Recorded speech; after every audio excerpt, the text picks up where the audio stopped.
अब तक आपने देखा, कॉलेज के दूसरे दिन माही की एंट्री ने सबका ध्यान खींचा। खूबसूरती और टैलेंट का जबरदस्त कॉम्बो। क्लास में सब उसकी तारीफ करने लगे, लेकिन शांति ज्यादा देर टिक नहीं पाई। जब विनय ने रिया को परेशान करना शुरू किया, तभी माही ने उसे करारा जवाब देकर सबको चौंका दिया। युग, करण और बाकी दोस्तों के साथ माही का ये पहला इम्प्रेसिव स्टैंड सबके दिल में उतर गया। माही सिर्फ टॉपर ही नहीं, जरूरत पड़ने पर जबरदस्त फाइटर भी है। अब आगे। करण, जो कि अब तक माही को ही देखे जा रहा था, आगे आकर बोला, देखो जो हुआ सो हुआ, मिट्टी डालो उस बात पर। वैसे हमारे ग्रुप में न्यू मेंबर आया है तो उसे मुझसे भी इंट्रोड्यूस करवाओ भाई। हंसकर माही की तरफ देखते हुए बोला। हाँ करण, मैं तो तुम दोनों को इंट्रोड्यूस करवाना तो भूल ही गया। करण, ये माही है मेरे बचपन की बेस्ट फ्रेंड और अब हम लोग के साथ ही पढ़ने वाली है। और माही ये करण है, हम लोग का बैचमेट और हमारे ग्रुप का मेंबर। करण हाथ बढ़ाते हुए हाय किया तो जवाब में माही ने भी हाय किया। वैसे देखने में तो तुम इतनी स्ट्रांग नहीं लगती, पर तुमने उसे धोया जबरदस्त। वैसे बहुत खूबसूरत हो तुम। तारीफ करते हुए करण बोला। माही धीरे से बोली, थैंक्स। खूबसूरत होने के साथ साथ टॉपर भी है। अरे वाह, और कितनी सारी खूबियां छुपी हुई है आप में। धीरे धीरे देखते जाओ, सब पता चल जाएगा। वैसे ही हम लोग उसे ऑलराउंडर नहीं कहते हैं।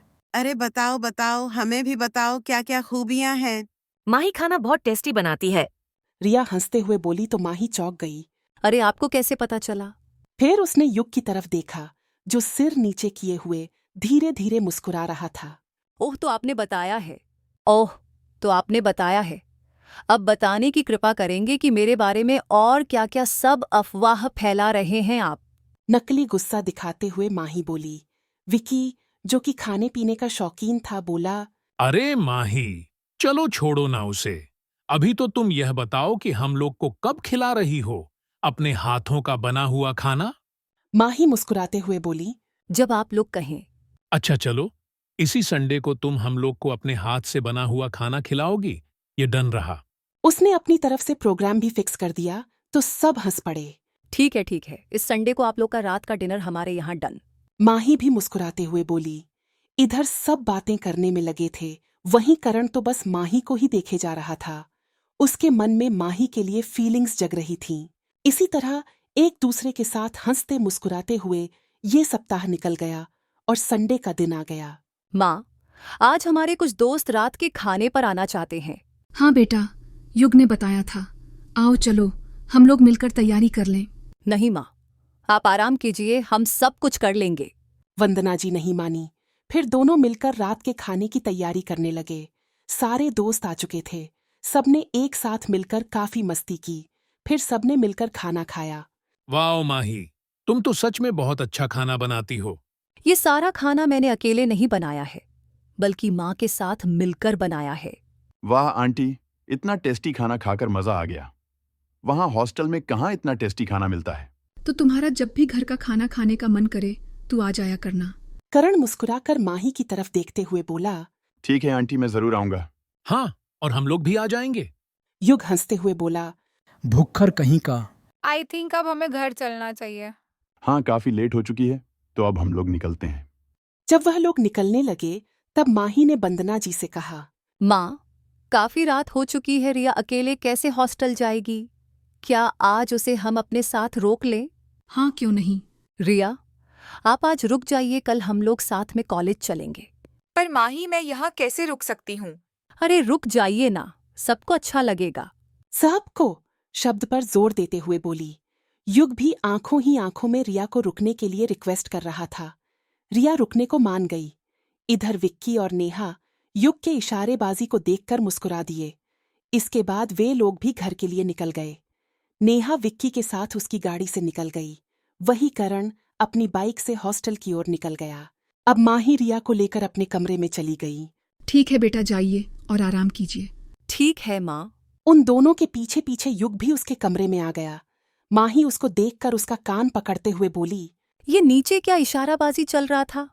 युग हकलाते हुए बोला। रे कान छोड़ो।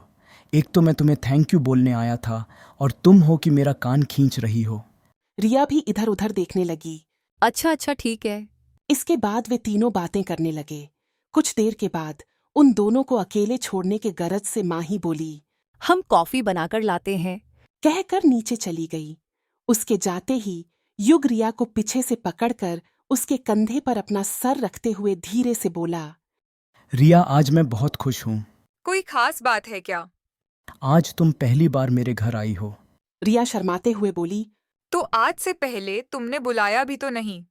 अच्छा, जैसे मैं बुलाता तो तुम आ जाती। बुलाकर तो देखते हैं। अच्छा छोड़ो, वैसे भी मैं आज माही के लिए रुकी हूँ। युग भौवें चढ़ाते हुए बोला। और मेरे लिए नहीं? रिया अपने आप को उससे छुड़ाकर भागते हुए नहीं नहीं। बोलकर उसे चिढ़ाने लगी। युग उसे पकड़ने के लिए दौड़ा। दोनों इसी तरह आगे पीछे कमरे में ही भाग रहे थे। अचानक रिया माही के स्टडी टेबल से टकरा गई, जिससे उस पर से कुछ किताबें नीचे गिर गईं। वह उन किताबों को उठाने लगी। युग भी दौड़कर उसके पास आ गया।